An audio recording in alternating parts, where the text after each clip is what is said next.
Hey, Willie, was Brandon able to do everything today? He was. He went through a full practice. So we'll see how he feels tomorrow.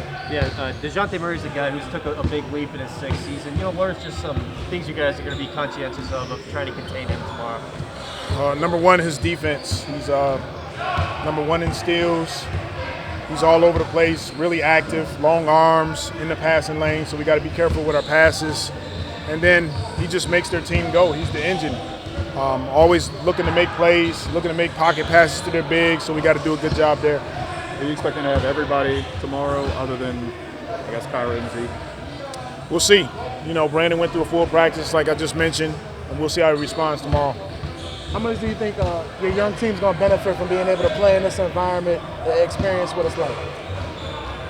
It's extremely valuable for all of us, for a young group, myself as a young coach, for a new coach having these experiences, even coming down the stretch, having meaningful games.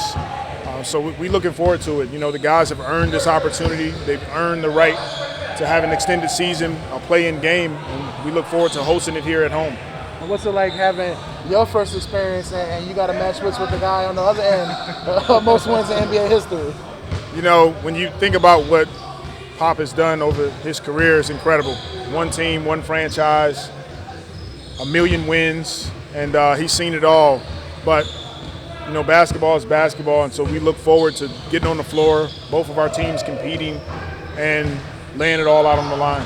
Do you see any similarities in terms of the patience and the perseverance that both franchises kind of had to have early on in order to get to this point? And how does that? Do you think that influences the way both teams come into this matchup? We don't want to make any comparisons to the Spurs franchise, but just our own organization within itself, we definitely have resiliency here, and it's a continuation of trying to build our program, starting with the beginning of this season and how difficult it was to come out of being 1-12 to being at a point now where we're proud of having this opportunity in front of us. Do you have to, given the fact this is your first postseason game as a head coach, and you just said Pop's coached like 1 million games, do you have to not overthink it and worry about what he's doing and just kind of be yourself? Most definitely. That's the plan for us is, we're not going to sneak up on anybody. They know what we're going to do. We know what the Spurs are going to do. It's about what team can go out and execute. And we've been getting our work in, preparing, getting ready, watching film, but we definitely don't want to overthink it. We want to have fun. We'll be loose. We'll be disciplined. But we'll go out and play our game. Coach, how much of an asset do you consider the fact that CJ and Jonas have both been in the playing game? Extremely important to have that type of experience on this team. They're already talking to the guys about what it's going to be like. The stakes are a bit higher, a little bit more intense, and so that's when you got to take a few deep breaths and just do what you do at the highest level possible. And CJ talked about it, but how big is it going to be to contain Dejounte in this particular matchup? It's going to be difficult. It's a challenge. He's one of the better players in our league. He's getting better every year, it seems like. Made an all-star game this year, so he's coming in confident. And their team is very similar in the fact that they've earned this opportunity, earned this right. They got to come on a road, and they're going to be excited as well. You got two mid-range killers on your team. How hard is it to have that defensively who's so good from there, like pulling up those soft spots? All the analytics say don't shoot the mid-range shots, but guys that can do it, that are really good at it, it's hard to defend. And Dejounte Murray is one of those guys. We're fortunate that we have a few guys on our team that can do the same thing, but it's going to come down to what team can impose their will on the other.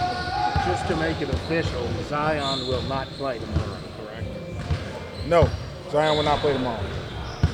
And how do you view, just in the years you've been in the league as a player and a coach, the Popovich defensive approach or whatever?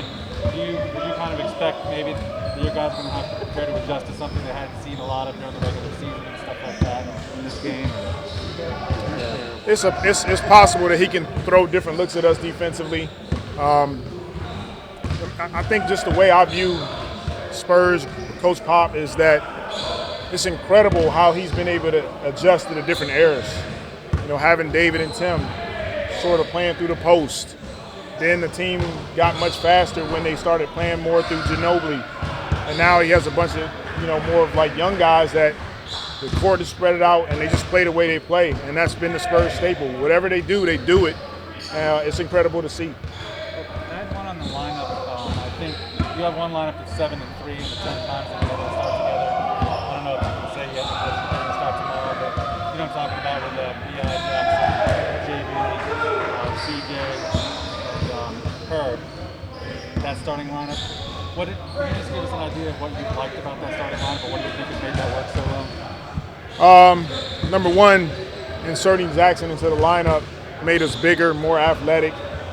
Not having Josh Hart for his defense, Jackson makes up with that with his size and his ability to switch on the screens, guard different defenders, and then putting the ball in CJ and Brandon's hands offensively and just kind of letting them orchestrate things. And then you got Herb, who we try to put on some of the opposing team's best offensive players, and he's done a great job of that. And that's kind of what we see with that group.